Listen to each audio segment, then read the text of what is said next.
Pete, as you know, this is the last episode of season 2. How are you feeling about that? Oh, I'd heard about that. It's not good, Tom. I'm going to miss this. I'm going to miss it too. And as a result, because it is the last show of season 2, I thought I'd talk about something soothing for once. Something nice, especially for you. How does that sound? Oh, well, that's very kind. All right, I look forward to this. Let's see how it goes. So I would like to take us on a trip. Are we going to a construction zone? Because you screw that up every time. We are not. But it involves the Earth. Here, we'll see. Okay. In September of this year, so just recently, a villager was walking around a forest near the capital city of Kiev in northern Ukraine. And you know what he found, Pete? Dinosaur. Nope. 12 empty coffins next to 12 freshly dug graves. Fun. Okay. Oh, God. So the villager called the police and they began looking into the incident, and their investigation led them to Andrei Zhelvetro. He's a psychologist who, if you look him up online, he kind of looks like Chris Hardwick. That checks out. Yeah. And Hardwick Zhelvetro happily admitted that the coffins were used by him in his psychological treatment. So he's a psychologist. So earlier that week, he happily admitted that he had taken 12 of his patients into the forest and buried them alive for over 2.5 hours. Said the good doctor, quote, "I created this treatment a few years ago. I was the first person who underwent it. This training helps you feel alive," end quote.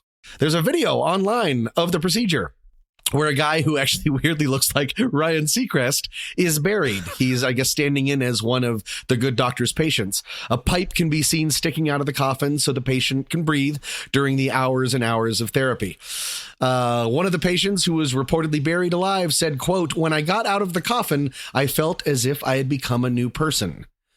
That was strange," end quote. Pete, what do you think? Have I lost you forever? Why am I salivating so heavily right now? Like, I feel like I'm drowning a little bit. By the way, that does seem like a strange, because you've mentioned salivating before. Yeah. When you're having anxiety. That does seem like a strange psychosomatic. I think my eyeballs response. are sweating. My glasses are fogging up right now. I'm not comfortable. That was I thought that was a bait and switch on your part, and it's not a good one. No, that was not nice. You said it was going to be soothing, and you went deep. All right. With Pete, can I make it up to you, please? I don't trust you. Can I please make it up to you? I think you should. You at all. Pete, it's the end of season 2, Pete. We've been through so much. Let me make it up to you right now, because I have really great news. Lufthansa Airlines is offering a flight to Kiev from Portland for only $1,600. And Pete, I think me and all the listeners of What's That Spell should pitch in, and we're going to buy you a trip and a doctor's visit, Pete. What do you think? I think this is the best way to say thank you for all of your hard work. Oh, and in case you're wondering, one of the reasons that flight is so cheap is it's a one-way ticket. Oh, God. Time won't stop, so gonna get on the ride. Twisting and turning through life. No matter how rough it gets, I'll get by. Tommy, what's the last thing you ate? Oh, a bagel. How was it? What? It was really good. How do you, was there anything with it? Anything like cream cheese, but low-fat cream cheese, because I believe that if you eat low-fat things, but then triple the amount, it all's a wash. That's smart, because you're a scientist, and we've established that. That's well-tried territory. Yes. Was there anything on it? Other than the cream cheese? Yeah, like even on the cream cheese. On the cream cheese? You know, like living on it. No. No. Anything What? at all? It's very important to me to not believe that there was anything living on my food. Well, no, I mean, come on. I just have to probe a little bit. I have to ask, because you being a scientist and all, how do you know there's nothing? I don't like things involving food. Oh, this is going to be delightful. Oh, no. Oh, yeah. I really don't like things on food and stuff like that. I'm pretty sure because if you know me, I keep a real clean apartment. Well, allow me to give you a little bit of backstory on this. When we finished last week, we're kind of jamming along, trying to figure out what are we going to do for next week. I didn't actually have a listener submission that I was ready to talk about at that point. I didn't really have something prepped, and it's the end of the season, and as we've discussed, and we had discussed or at least mentioned kind of our collection of anxieties that we'd had in the queue. I wasn't quite sure what I was going to be talking about for this week, and then my wife brought home from the grocery store some Trader Joe's Pumpkin O's cereal. Pumpkin O's. Oh, right. Okay. Mm-hmm. They're delicious. And what do you eat on your cereal, Tom? Milk. You put milk on your cereal, Tom. That's right. And thus, I would like to present to you a conversation with my children. Okay. Daughter, standing with refrigerator door open, carton of milk 8 inches from face. Do we have any milk? Father, incredulous. We do have milk. We have the milk that is in front of your face. Daughter, that's old milk. Father, no, it is not. Daughter, do we have any milk that's not old? Father, yes, we do. The milk in front of your face. Daughter, Daughter stands motionless in front of open refrigerator for 30 more seconds. Father, smell it. Daughter, ew, gross. Father stands, grabs milk from fridge, and proceeds to slowly pour the milk into the sink. Daughter, nose drill, stands over sink at safe, non-toxic distance, looking for lumps. Father, no lumps. Daughter, guess it's good enough for you then. Father, yelling to son, who is not in the room, did you use this milk on your smoothie this morning? Was it any good? Son, distant, I'm pooping!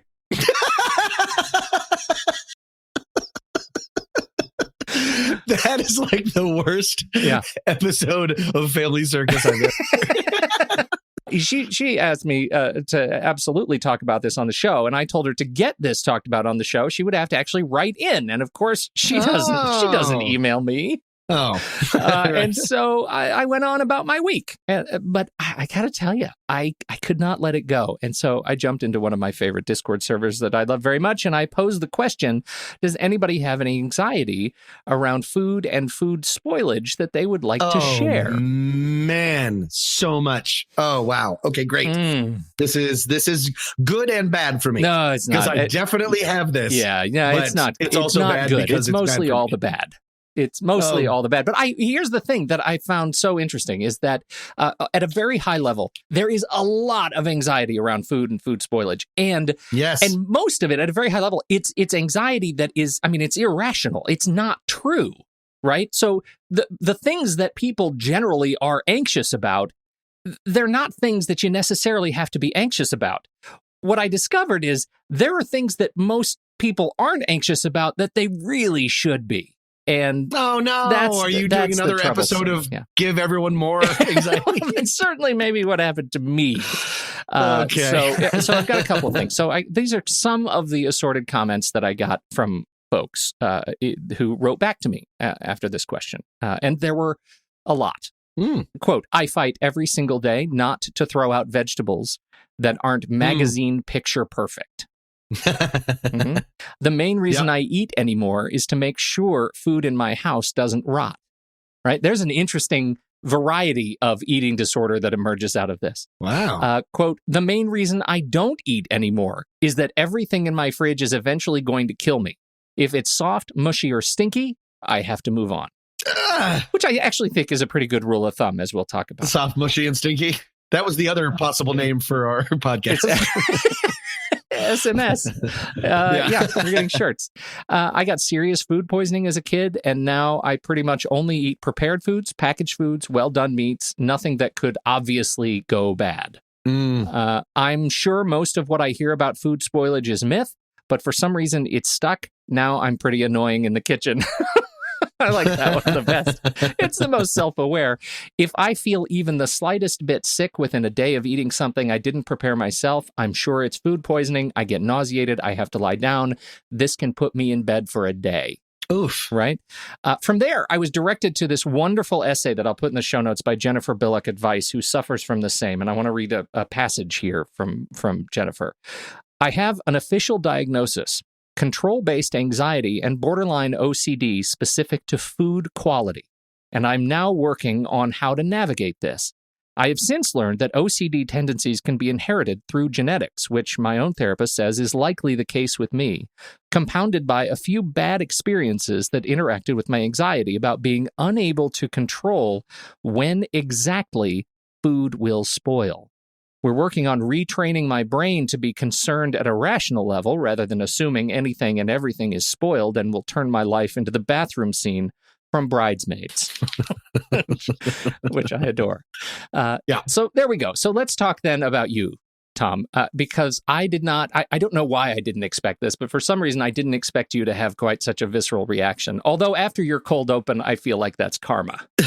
This is absolutely chickens coming home to roost. Oh, and don't get me started on chicken. No, I do very much have this anxiety, especially you brought up milk and chicken. I have been, for some reason, it's become just in my mind that those are out to kill me at times. I have, and it's not all just hypothetical. I have given myself food poisoning, I think, 3 to 4 times.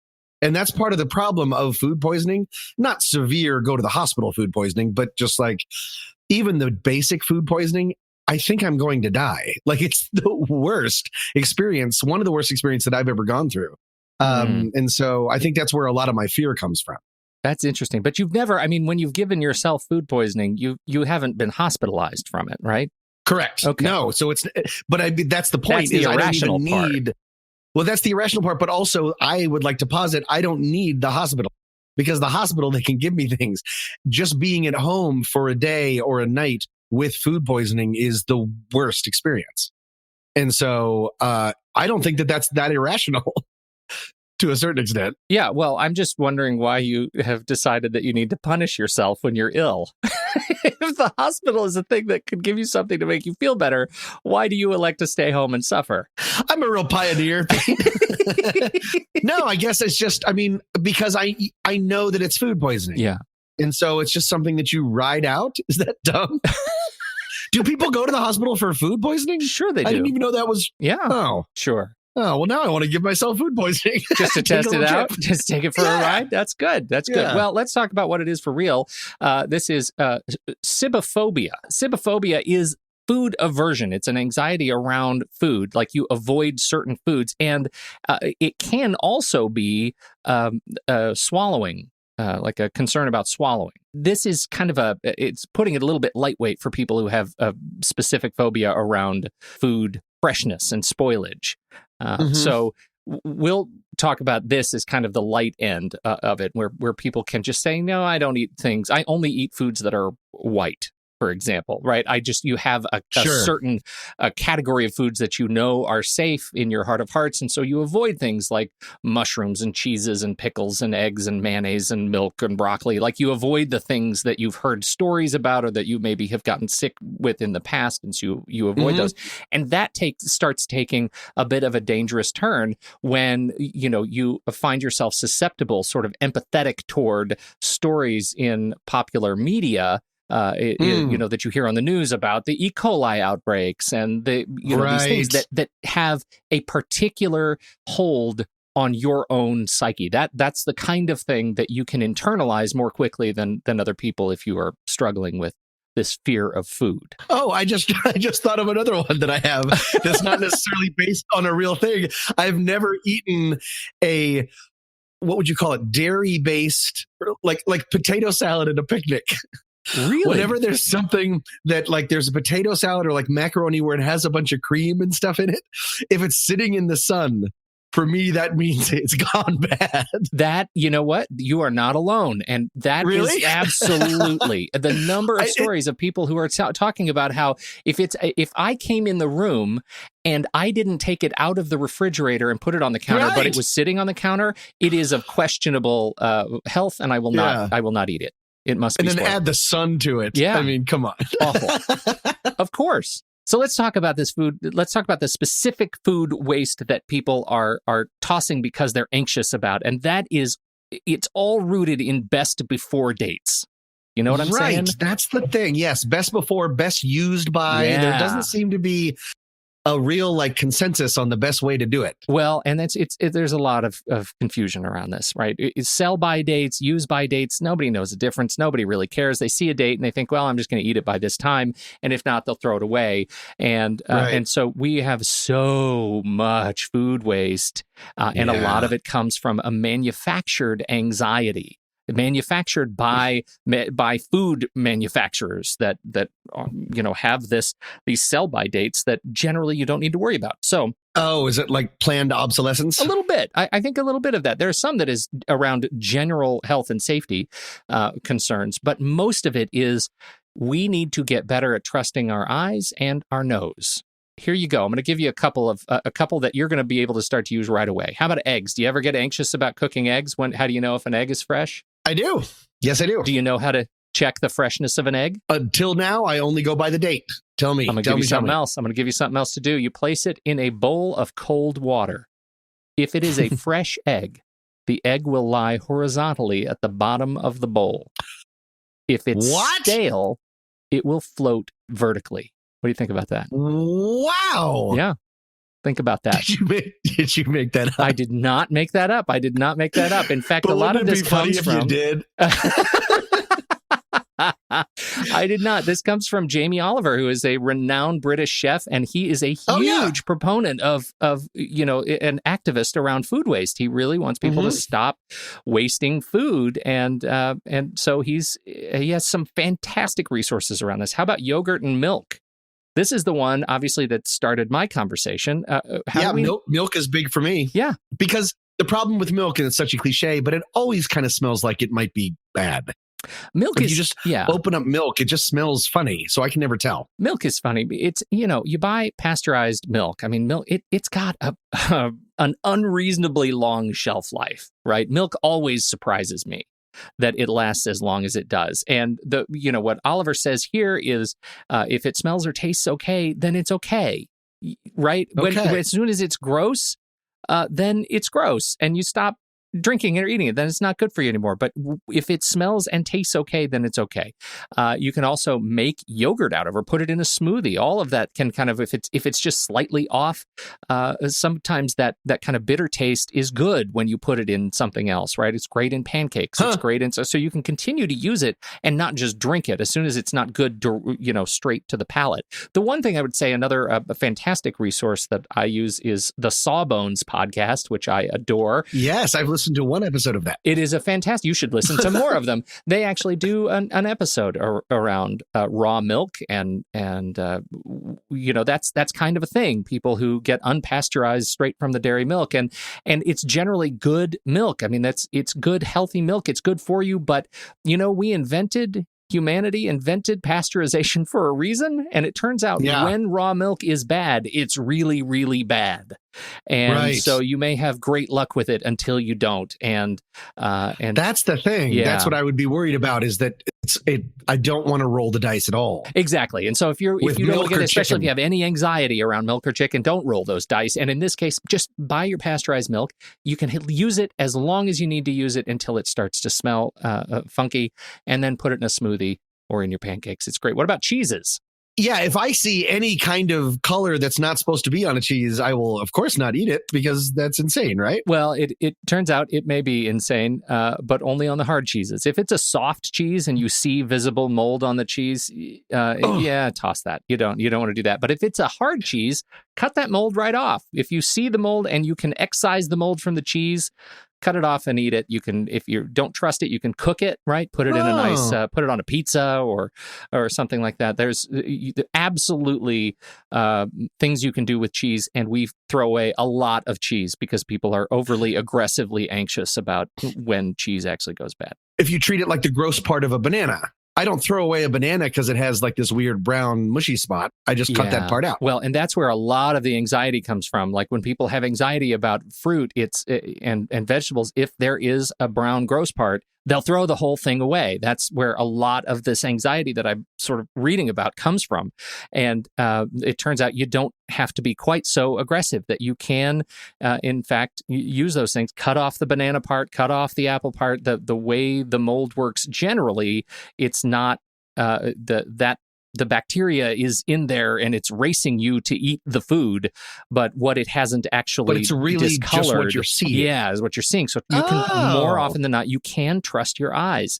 And so that is actually very helpful, because I think irrationally or whatever, not really thinking it through, I would think that if I can see that, I can't see the real horror that's going on. That's right. And in some cases, you might have to worry about that, like we've talked about with some of the soft cheeses, those kinds of things. That's why you don't want to eat the soft cheese after you do that. But generally, it's a sign that you're probably still okay. And so you can trust your eyes and your nose. Same thing with breads. Oh my goodness, we throw out a lot of bread, and there are a number of great things you can do with stale breads. And man, we love stale breads. You can turn them into breadcrumbs and bread pudding and all kinds of wonderful things you can do with stale breads once you cut off the moldy parts. And so...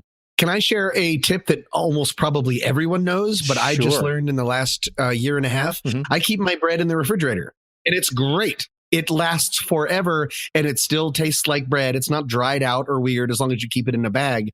Friend of the show, Johnny Giacalone, told me to do that, and I've been doing it ever since, and it really makes a huge difference. So if that helps one person, you're welcome. Indeed, and I would say the freezer, too. If you want to save it for a really long time, like if you buy 2 loaves of bread, you can put one in the freezer and save it, and it thaws out just perfect. And same thing with fruits and vegetables. If things are, if they're smelling good, but they're going to turn, if those bananas are going to turn, drop them in the freezer. You can peel them first and put them in a Ziploc and put them in the freezer, and then just drop a frozen kind of brownish banana in a smoothie, and you'll never know the difference. And it's perfect and cold and everything's great.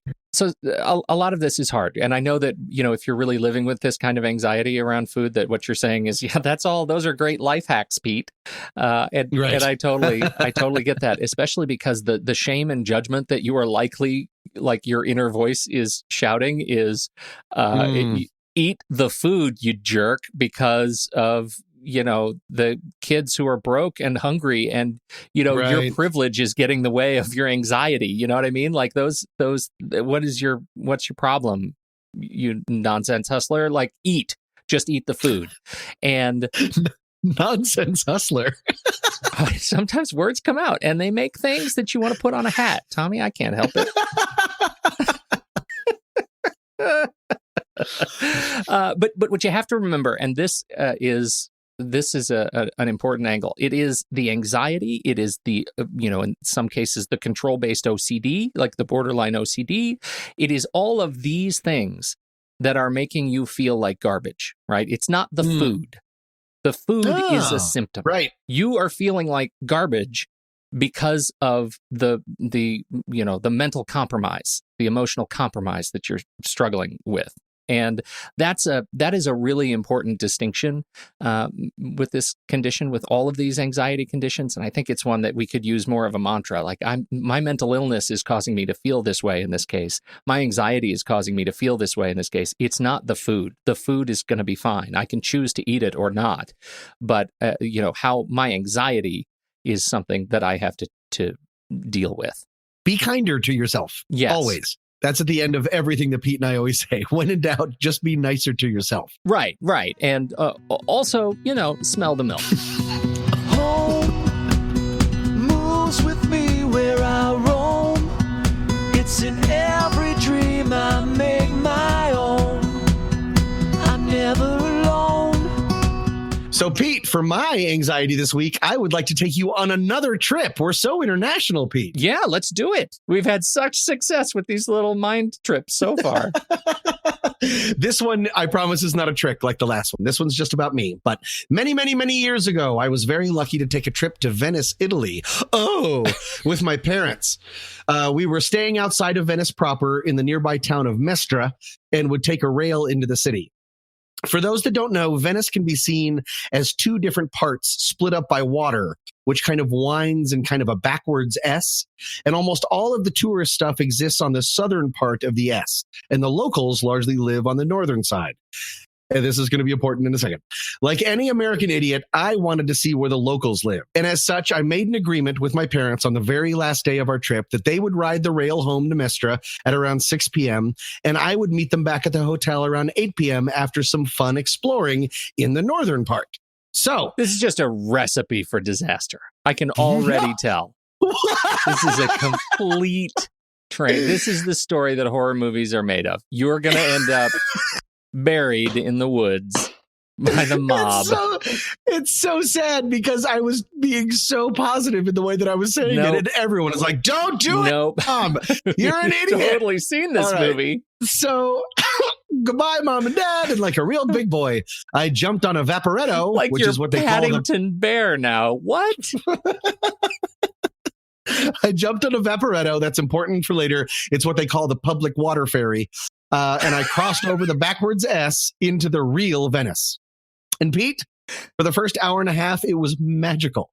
The northern part of Venice is filled with a lot of off the beaten path basilicas and fresh food markets and tons of public squares with a bunch of people bartering. And right around magic hour, when the sun was setting, I found one public square that was filled with children playing soccer alongside families and friends enjoying coffee and bread and cheese on these long tables set up just for that. It was wonderful. I was like, I knew that I had done it.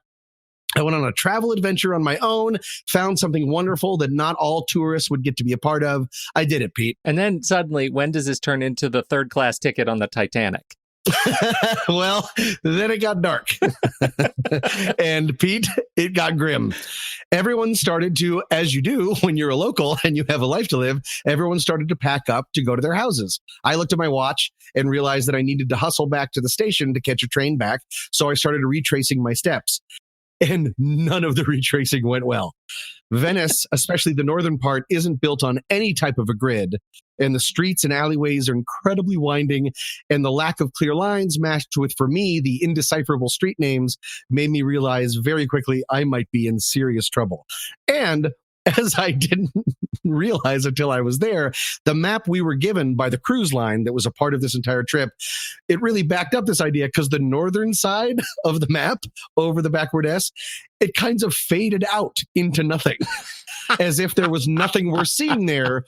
And so there was just no map to go on. And this is way before smartphones, any of this stuff. I need to interject here that just for those who aren't doing this as I am actually with you on this trip right now by using the satellite view of Google Maps. And all I can say is the northern part of on the backward S thing, the northern part is actually called ghetto. Now, I know that word is extremely loaded, and in Italian, it probably doesn't mean the same thing that I'm thinking of, but it sort of feels like where this story is going. Interesting. I did not know that. And I'm glad I didn't know that at the time. Anyways, so the streets were rapidly emptying, and I'm picking up my pace. And I'm feeling if I can just find the water, the backwards S, that I could get my bearings, I would find street names or arrows on signs that I recognize, and I would follow them down alleys that would over and over again lead to dead ends. There were whole signs just saying Vaporetto this way, and I would follow it, and it would lead to just this sort of dock where no Vaporetto would ever go to. Did I mention the scary plague masks? I forgot about this until just now. While we were there, Venice was gearing up for a carnival, and as such, every store was selling those plague masks, which doctors would wear to stave off infection back in the 17th century. Were they the pointed beaks? Yes, they look like you're a terrifying Birdman with like a long, narrow beak and glass eyes. So every local shop I came across in all of these dead ends had a dark shop, and the only thing that was lit up were these bird masks staring at me saying, "You're going to die here." So I'm way late to catch a train. It is full dark now. I have no idea where I am, and the streets are almost completely empty. I'm sprinting around, desperately trying to find anyone to talk to, and there's no one around. I finally find one last group of people, all sort of partying. They're going into what I assume is some sort of an apartment building, and I desperately ask them, "Vaporetto?" And I remember this guy. He had a beautiful mustache. He was very tall. He looked at me and he said, "Vaporetto." Woof. Shook his head and walked inside, meaning I was so far away from where a Vaporetto would pick me up, there was no help. Yeah. He closes the door. I'm alone. Wow. Okay. I'm going to speed through the rest of the story. It took me another hour and a half. I'm sprinting. Have you done something for an hour and a half when you were in a panic, Pete? Yeah. It feels like... Anyways, I found my way to the original square, which led me to the Vaporetto, which led me to the rail, which led me to Mestra, and to my parents, who were extremely angry at me because I was in a foreign city and dumb, and I was back way, way, way late. Okay, so that's the story part. And what this leads into is, if I'm going to be completely honest, Pete, and my friends will know this, I don't need to be in the northern part of Venice to get lost. I have a terrible sense of direction. And I lack a basic know-how for where I am and where I'm going and how to get there. And it has given me a ton of anxiety throughout my life. As such, I bring to you and our fellow podcasties, Mazophobia. No. The fear of being lost. You can tell by the cutesy name that this anxiety has yet to be included in any medical dictionaries yet. But like some of the other bizarre names that I've gone through before, Mazophobia is the one that people have decided on. Wow. So, how are you with a sense of direction, if I may ask you? Terrible. Really? Oh, yeah. I would think that you would be, for some reason, I would think that you would just have like a real innate ability about it. Innate ability. Where do you get that by me? You seem like someone who is good at being an adult, I guess is one way of saying it. I don't know the best way. I've been known to adult really hard in my you time. seem like you can that's adult true. all over the place. And no one looks at me and says, "Wow, what an adult that guy is." No, I'm a child in just large shoes. I must tell you the truth. No, I am of the age of the GPS. Like if that was sort of the Anthropocene, like marked me, that is my relationship with the now. Like if I don't, I've lived in my fair city, Portland, for 20 years next year, and there are maybe 5 places I can get to without a map. Like I always have the GPS going, even for places where I totally know where I'm going. Yes, I do too. It's hugely important. And I'm a mess when it comes to evaluating, public transit. Like that is so, it's so obscure to me that there is a whole cast of people who are so equipped and capable at navigating public transit. They look at a map and it actually doesn't, like, to me, when I look at the public transit map, it turns into like that cartoon kind of knots, that sort of start moving and then they tie themselves together. And then the guy from I'm Just a Bill, the Schoolhouse Rock, comes out and starts singing to me in my head about what a fool I am for not being able to ride the damn train. And that's my relationship. So I absolutely relate to this. Absolutely. Huh. And so I feel so much more comfortable talking to you about Venice with the Google map open. Otherwise I'd be in a little bit of a state myself. I have this friend, and his name is Ted, and I go driving with him, and he works in a business that requires him to know how to get places. And I don't know if it's a chicken or the egg thing. I don't know if he was already good at this, or if his work has caused him to develop this certain muscle, but I call him Ted Maps. And there is a time where when I'm driving around, if I don't get a GPS signal, I will call Ted Maps and I'll say, tell me how to get from where I am right now to where I'm going. And he'll be able to get me there, not even being in the same state. Really? Yeah. Yeah. He's just that good. He has just such an innate sense of direction.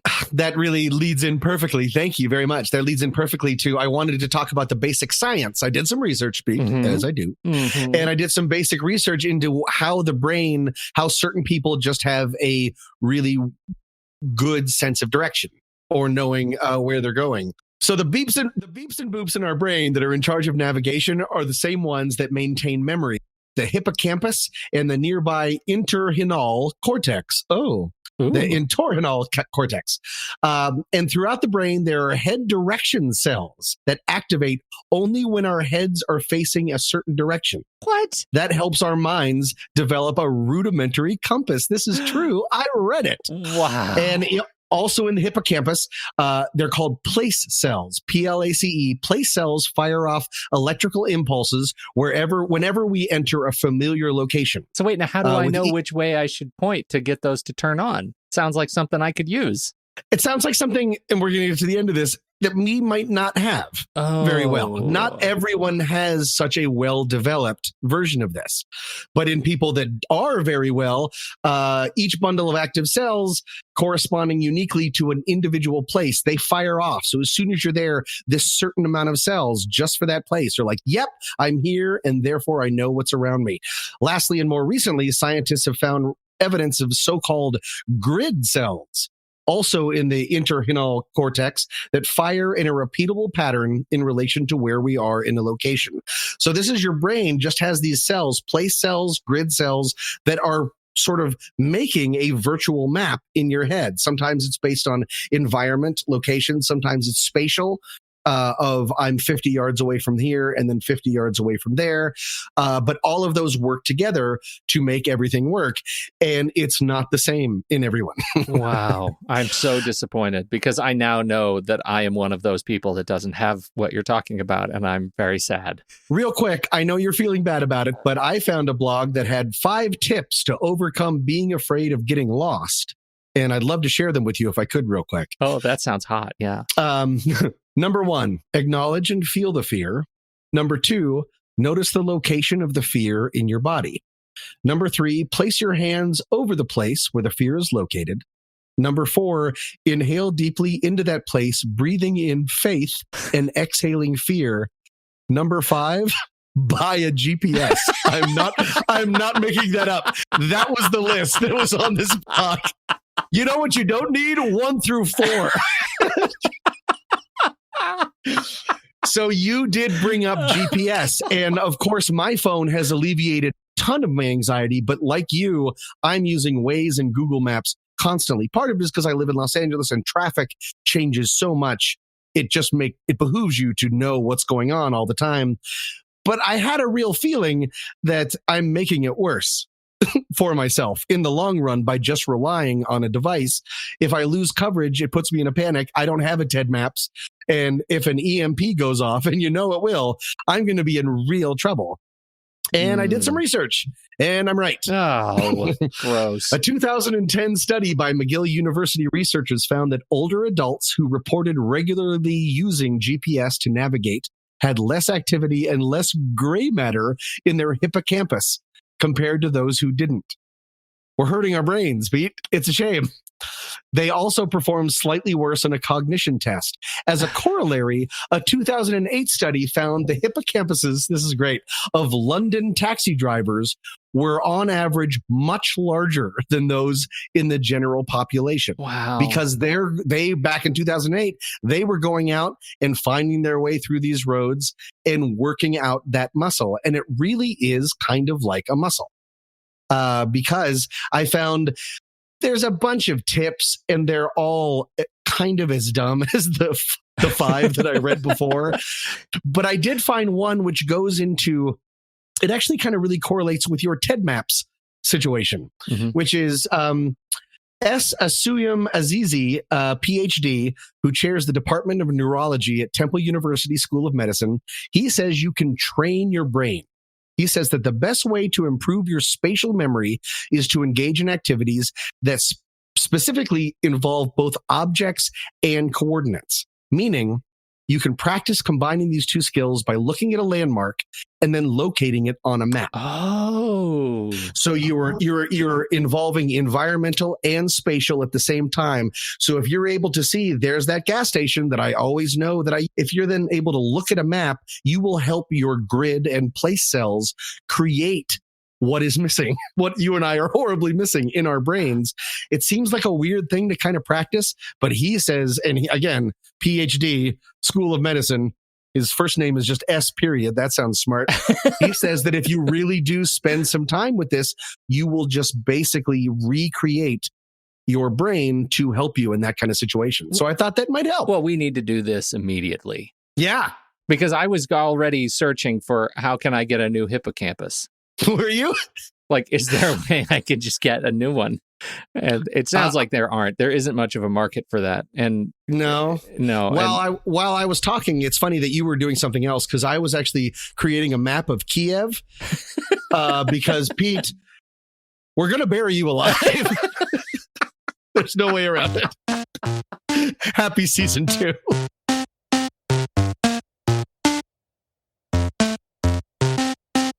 Today's podcast is brought to you by Audible. Get a free audiobook download and 30-day free trial at audibletrial.com/scent of a podcast. Over 180,000 titles to choose from for your iPhone, Android, Kindle, Square, electronic listening protocol device. Pick a book, everybody. There's a lot of them. There sure are. There are a lot of books out there, and you should pick one. And we don't even have one to talk to you about. Mostly, we're just excited that we made it through season 2. Yeah, Dad, I really did it. We are real excited about the fact that we made it through season 2, and we're even more excited about the fact that we've decided, we're going to do season 3, but we're going to take, as we do, some time off. So we'll see you sometime early next year. How about that? I think that sounds absolutely great. This is the first thing I've committed to for 2019. That feels big. Yeah, I might still be alive.